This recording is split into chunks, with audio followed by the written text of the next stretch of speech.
रोशनी बन के आए हो हमारी जिंदगी में, ऐसे गुरुदेव को मैं प्रणाम करता हूँ। जमीन से आसमान तक पहुंचाने का रखते हैं हुनर, ऐसे गुरुदेव को मैं दिल से सलाम करता हूँ। प्रणाम, जय जिनेंद्र। मैं हूँ अर्शल शाह। गुरु गुण गौरव गाथा सीरीज के 23rd एपिसोड में आपका स्वागत है। आज की बात है भाविनी बहन की। आज से करीब 10-12 साल पहले पर्वताराज पर्यूषण चल रहा था। चारों तरफ तपस्या और आराधना चल रही थी। ऐसे मांगलिक वातावरण के अंदर जिन मंदिर की सीढ़ियां चढ़ने की बजाय भाविनी बहन को हॉस्पिटल की सीढ़ियां चढ़नी पड़ी, क्योंकि पिछले 2-3 दिन से उनको 102 डिग्री 103 डिग्री बुखार चल रहा था। ब्लड टेस्ट करवाने के बाद पता चला कि उन्हें डेंगू हो गया है।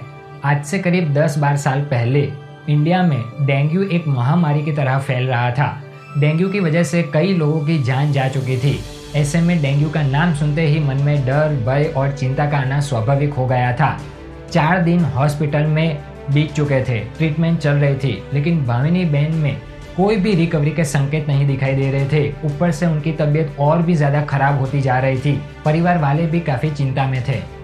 इसीलिए एक तरफ हॉस्पिटल में भाविनी बहन की ट्रीटमेंट चल रही थी और दूसरी ओर परिवार वाले अपने हिसाब से भी उपचार कर रहे थे ताकि भाविनी बहन की तबीयत में सुधार आए, लेकिन कोई भी दवा, कोई भी उपचार काम नहीं कर रहा था। फ्रेंड्स, आप सोच सकते हैं कि जब परिस्थिति हमारे कंट्रोल में से बाहर चली जाती है तब कितनी चिंता, तनाव, भय और डर का माहौल उत्पन्न हो जाता है। भाविनी बहन के परिवार वाले वो हर संभव प्रयास कर रहे थे जिससे उनकी तबीयत में सुधार आए। इसीलिए भाविनी बहन के सासू माँ एक साध्वी जी महाराज साहब से मिले, सारी बात बताई और उपाय भी मांगा। साधु जी महाराज साहब ने उन्हें समझाया कि आप अपनी सारी चिंता पूज्य गुरुदेव की समाधि पे जाकर के उनके चरणों में अर्पण कर दीजिए और वहां से थोड़ा सा वासक्षेप लेकर के भाविनी बहन के मुंह में रख दीजिए। साध्वी जी महाराज साहब की आज्ञा को पालन करते हुए पूर्ण श्रद्धा और विश्वास के साथ उनके सासू माँ पूज्य गुरुदेव की समाधि पर गए, वहां पे प्रार्थना की और वहां से थोड़ा सा वासक्षेप लेकर के भाविनी बहन के मुंह में रख दिया। दूसरे ही दिन चमत्कार ये हुआ कि रिपोर्ट्स में भाविनी बहन की रिकवरी दिखने लगी।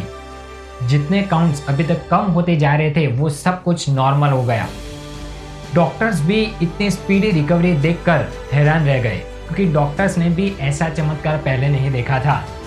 तुरंत ही हॉस्पिटल में से भाविनी बहन को डिस्चार्ज भी मिल गया और गुरुदेव की कृपा से, गुरुदेव के आशीर्वाद से डेंगू जैसी घातक बीमारी में से भी भाविनी बहन सकुशल लौट आए। तो ऐसे गुरुदेव के चरणों में कोटि-कोटि वंदन। नेक्स्ट वीक फिर एक बार गुरुदेव के चमत्कार की बात के साथ उपस्थित होंगे। तब तक के लिए stay connected with us and thank you so much.